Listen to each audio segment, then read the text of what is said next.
oras. I just want to have a little leeway because I don't I realize how short really an hour is given the scope of our topics, But I assure you, we're proceeding at a good rate. We will finish our course assignments uh, for this semester. And I hope by doing the exercise, yung exercise natin tuwing linggo, starting tomorrow, papadala nyo na screenshot nyo at midnight. So you have enough time to comply. By complying with that assignment, you will be able to remember what are the provisions of the law and relate it to our lecture here in class so that you will be able to apply it when you are already practicing as CPAs or as business people or when you take the board exams. Kasi tatanungin ito talaga, paborito to kahit sa bar exams, paborito to. Kasi, nalataan nyo, yung terminology ng civil code, ang daming pwedeng pag-ikot-ikutan ng magagaling, matitinik na abogado Yung pinag-usapan natin kanina. So, we were talking about, ladies and gentlemen, simulated contract. The best example, the example which I'm sure will become familiar to you, if it's not familiar to you already, of a simulated contract is the duplicate deed of absolute sale of real property. Ganito ang kwento dyan, ladies and gentlemen. Ang bawat pagbenta ng lupa sa Pilipinas is covered by the property registration decree and it is registered with the Land Registration Authority. Why do we do that? Because we want to protect property owners, di ba? Mahirap yung sasabihin mo na meron kang pag-aaring lupa dahil meron kang titulo galing kay Talyano. Ngayon ko naman sinamang gonggong ang maniniwala dyan sa Talyano na yan, di ba? So, our system of registration of properties is designed to protect buyers of property as well as owners of property. So that pag bibili ka ng lupa, alam mo titulado yan, walang manggugulo sa iyo. Walang squatter, walang ibang nagki-claim sa lupa, hindi pwedeng mas maliit, hindi pwedeng mas malaki, hindi pwedeng nasa gitna pala ng dagat. Di ba? Yan ang rason kung bakit meron tayong property registration. The other effect of buying property is you have to pay tax. Diyan kumikita ang gobyerno. Whenever property is sold and resold, donated, or left to the heirs through the loss of succession, whether intestate, di ba sinabi ko sa inyo na intestate, walang will, or testate, dahil merong will, merong last will and testament, may share ang gobyerno dyan. So anong ginagawa ng mga gustong bumili ng lupa? Ayaw nila magbayad ng tax. Gusto nila magbayad ng palita tax. So gagawa sila ng dalawang deed of sale. Yung isang deed of sale, yun talaga kung magkano yung lupa. Diba? Halimbawa, kay Miss Aralar, gusto ko magbenta ng subdivision lot. Diba? Gusto kong bumili ng subdivision lot niya. Meron siyang subdivision lot maganda, gusto kong bilhin. So ako, sabihin ko, Mary Joyce, ayaw ko magbayad ng malaking buwis. Ano bang usapan natin dito sa lupa? Sabihin ni Miss Aralar, kanyan na, attorney, 2 million, sa'yo na yan. Ikaw magbayad ng tax, Ako ba magbabayad ng tax? Miss Mary Joyce? Edi, gawa tayo ng dalawang deed of sale. Yung isang deed of sale, 2 million ang ilalagay natin. Doon sa isang deed of sale, ilalagay natin 1 million para mas mababa naman yung tax na babayaran ko. Diba? The second contract is a simulated contract because it was not intended to be a contract. Certainly, Mary Joyce will not accept 1 million from me. And certainly, I'm not paying 1 million for that property because it's really worth 2 million. So that is the most common example of a simulated contract that I can think of right now. And it's very practical because you will encounter it. Ako, as a member of the bar, I have always resisted either selling my properties through a simulated contract of sale, a double deed of sale, or allowing my clients to do it. Kasi sabi ko sa kanila, kung gusto nyo gawin dyan, huwag nyo sabihin sa akin. Hindi naman ako notaryo. I do the deed of sale. If you copy that and then you put a smaller amount, bahala kayo dyan. Anyway, my signature is nowhere there. Wala. Basta I advise you against it because it is defrauding the government of its proper taxes. Galit ako sa gobyerno kasi winawaldas nila ang pera natin. May karapatan nila magkaroon ng pera. Hindi ko pinaggigiit na ang gobyerno ay may karapatan, whether ang gobyerno ay Duterte, Marcos, Pinoy, kahit si Jesucristo pa yan o si Manalo pa yan, I don't care. They are entitled to get money from us because that is the lifeblood of the state. If they waste it, I will shoot all of them. Yun lang ang usapan natin dyan. Okay.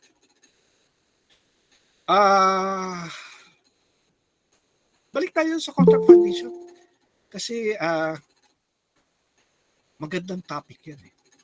Yung Facebook. Libre yan eh, di ba? Facebook libre. Diyan tayo nag-chit-chat, diyan tayo pumupuna. Meron na ngayon sila yung Reels. Napaka-buisit ng Reels na yan. Kasi maiksing Reel. Hindi mo alam kung kababalagan o kalokohan o katarantaduhan lang eh. I think that is like TikTok, di ba? Ganyan yata ang TikTok.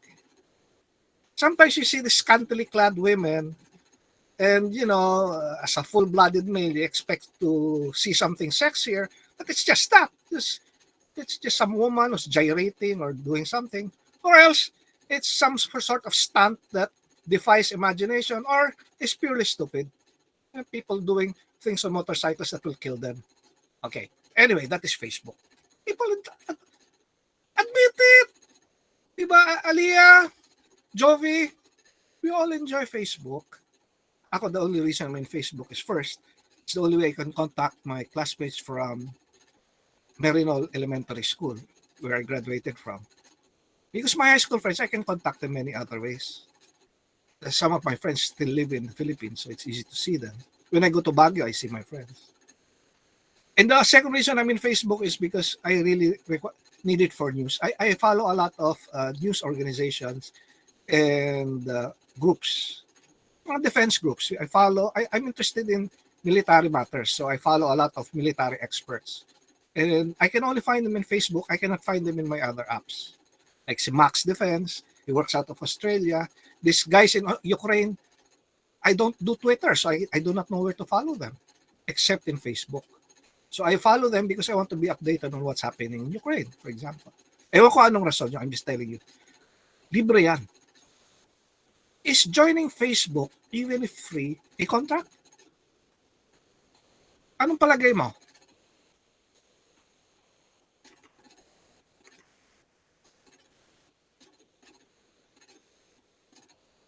Jana Martinez. Sorry. Are you with us? Oy, Jovi, you have a nice cat. Kasama ba siya sa recitation? Ewan ko paano ko siya i-grade. Meron din kaming stray cat. I named it Isolda.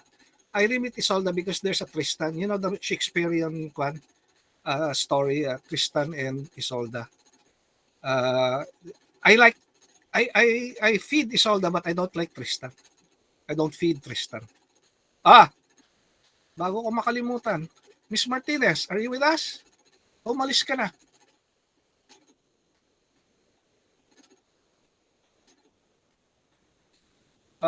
Rescue Miss Martinez. Oh, nawala. Charlene. May kakayan. Hello po, sir. Ano yung Facebook? May kontrata ba yan? Wala po, sir. Wait lang. Feeling ko meron, sir. Kasi bago ka po, pagka nagawa ka po ng Facebook, parang may mga terms and conditions po. In terms of reference, di ba? You have to agree to the terms of reference of Facebook. Di ba? Kaya alam niyo yung term na, Charlene, alam mo yung term na Facebook jail? Nakita mo na ba yan? I follow a lot of, I'm sorry, pinklawan ako. So I follow a lot of these guys.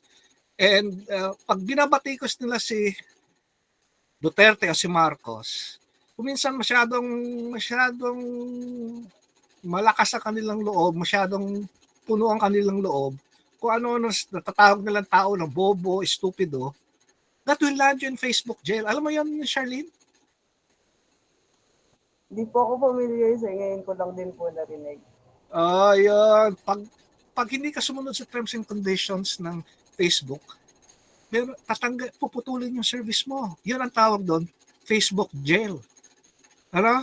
Halimbawa, nag-offer ka ng something for sale in Facebook at bawal. Halimbawa, ang bawal sa Facebook, baril at saka hayop. You cannot sell pets in Facebook. If you sell a pet or gun, and I have my mom's hospital bed. This is the bed she slept on when she died. So obviously we don't need it anymore. I've been trying to sell it sa Facebook. I was refused service by Facebook kasi bawal sa kanilang terms and conditions yon. Yun yung sinasabi ni Charlene. You have to follow the terms and conditions. You cannot sell hospital equipment. You cannot sell medical equipment kasi marami nga naman nanloloko sa medical equipment. Diba? Snake oil salesmen. So those are the terms and conditions. Hindi nyo nahalata to because you clicked it right away. But when you applied sa Facebook, I applied in Facebook, I think. 2009, it was my wife who forced me to go on Facebook so that I could talk to my classmates daw. So 2009, 2009, I don't know when I was a Facebook member. Nandun yun, may dialog box eh. By clicking on this box, you agree to the terms and conditions of Facebook as stated in the attachment. Ayun, ang haba-haba, fine print. It was written by several lawyers. Nandun lahat yung rason nila kung bakit pwede nilang putulin yung paggamit mo sa Facebook o ilagay ka sa Facebook, isuspend ka for 7 days for calling somebody stupid. Now, I call a lot of people stupid because they're probably stupid. But apparently in Facebook, you cannot do that. Diba? So they will suspend you for 7 days. After that, 15 days yata. After that, 30 days. After that, 6 months. So marami ako mga kaibigan na blogger at vlogger na na-suspend din na. In fact, Attorney Willie Garrido, one of my favorite the people I follow, has got out of Facebook na kasi lagi raw siyang nasa Facebook jail. Ang nangyayari kasi, yung mga trolls ni D at saka ni M, pagbatikusin mo yung kanilang kliyente, isusumbong ka sa Facebook, magko-complain silang lahat, libo-libo sila, fake accounts lahat. Facebook, wala namang pakialam sa fake account. Tatanggalin ka, sasabihin, so many people complained about you, Attorney Balanag. You're in Facebook jail for 30 days. Ganyan. It's a contract. It's a contract of adhesion. Twitter, TikTok, all of these apps, when you click that little box, you agree to the terms and conditions, the terms of reference of your joining that particular community. And so you're held liable if you violate the terms and conditions stated there. You know? So the terms have to do with their policies. Policies lang nila, like Facebook, ayaw ng medical equipment. So I cannot sell my mom's very expensive hospital bed. So yung hospital bed na maraming gano'n, crank. You can make the person jump up and down and whatever.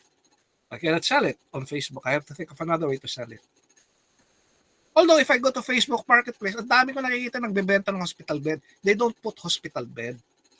Kaya nakakalusot sa Facebook. Kasi nakalagay lang naman, do not sell hospital bed. Don't mention hospital bed. So a lot of people also sell guns in Facebook. They don't say gun. Ang ilalagay nila, G*N. Para makalusot.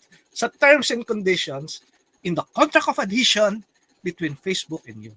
So the contract of adhesion has been prepared well ahead of time by a battalion of lawyers, the best lawyers that Facebook, Meta could hire. And then you just have to agree or not disagree. Kung ayaw mo, it's your Facebook. Tak sa iba. Di ba? Ganun lang kasimple yun. The contract of adhesion is a take it or leave it contract.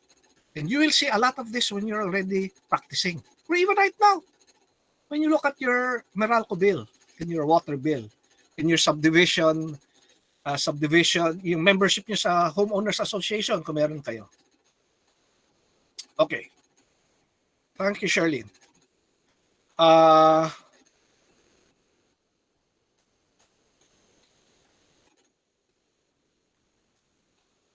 Well, I think I've covered. Okay, one more thing. 1327, pakitingnan. 1327,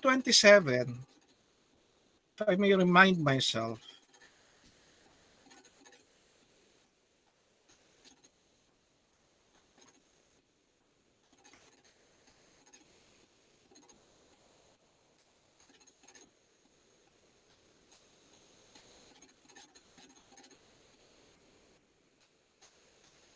the following cannot give consent to a contract. Unemancipated minors. What does unemancipated minors mean? I think we talked about this before when we talk about obligations and what are void and voidable obligations. It's the same thing with contract law. Unemancipated minors are minors who are not married. It used to be that you could be a minor but be emancipated because you already had a child. So you could get married because the age for getting married was still open to minors.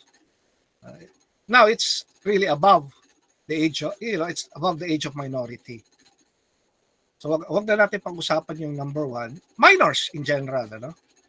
Minors cannot give except through their guardians, usually the parents, di ba? Number two, insane or demented persons. Naku, kawawa si Duterte. Hindi siya pwede mag-con, ha? Okay. Deaf mutes who do not know how to write. Ito ang nakakatawa kasi sa insanity. I'm sorry to, it's not nakakatawa, but this is the thing about insanity, ladies and gentlemen. There is what's called a lucid interval. Yan yung pinag-uusapan sa 1328. Please take a look at it. Contracts entered into during a lucid interval are valid. This is the crazy thing. You see, when they wrote the civil laws back, I told you, our civil code came from Code Napoleon, which is the basis of the Spanish Civil Code. Code Napoleon was enacted by Emperor Napoleon I. But he got it, much of it, his researchers, they got it from the Roman law under the Code of Justinian and through practice, through the common law. Diba? Through practice, through all of the conquered countries of the French Empire at that time. So this is a very old law. Hindi pa nila naintindihan ang insanity. Ngayon, kaya nahalata nila na yung kahit yung baliw, there is a time when they have what's called a lucid interval. I hope you never have to experience this, but I took care of my mom when she was suffering from dementia until the last moment that she passed away. And there are really times, si mama kasi hindi na nakakaalala noon. She was not insane, but she had dementia. She was demented. In other words, she could not remember things. She could not relate to what was occurring in real life. But there were moments when she would remember everything. You know, yung mga experiences namin nung bata kami. She could remember every detail. And we would talk for about an hour about something that happened when we were still growing up in the gold mine, or something that happened when she was still teaching when she was young in Cebu, or during the war, World War II. That's called a lucid interval. And during that period, ang sabi ng batas, a person can enter into a valid contract. The problem is kasi, ladies and gentlemen, how do you prove that it was a lucid interval? Yun ang problema. And that is a question which has vexed law and psychologists and psychiatrists. So just remember this, because not every contract involving an insane or demented person is void because of lack of consent, because the demented person or the insane person may have a lucid interval, and it does happen. I can tell you that from personal experience, but it's very hard to determine or to prove it in court. Tila yung 1328 tungkol sa drunkenness at saka hypnotic spell. Hypnotic spell. Okay. So, please take a look again at our, okay, I think we've covered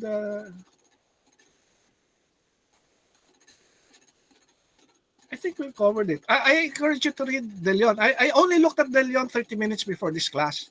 So I just pouring over it. It's very well written. De Leon's really improved since I was a student. It will help you to fill in the things that I did not discuss, because if I discussed everything, nandito tayo ng buong araw. Okay? So please take note of the assignment in the lecture plan.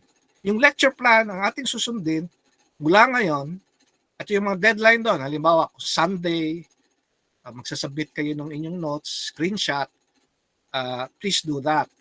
I will just, ang aking hinahabol lang dito ay compliance. Ano? All I will look at is if you have written down in your own hand the provisions of the law, because I tell you, the mere act of mechanically writing down these provisions of law, the mere act will help you remember these things at the proper time. During the board exams or when you're already practicing. So I am really doing you a favor. Now, if you look at our lesson plan, our lecture plan, there is also some things that have to be memorized.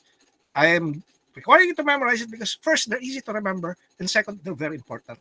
They will crop up, if not in the board exams, when you're practicing. Take my word for it. So, ladies and gentlemen, I will not consume the hour. I will finish my coffee and let you finish your notes. I hope you're doing your notes. I am doing you a favor by forcing you to make notes. And then I'll see you on Saturday. Please note our Sunday activity. And there's an additional reading. So please pakibasa. So let's have our picture. Stop presenting.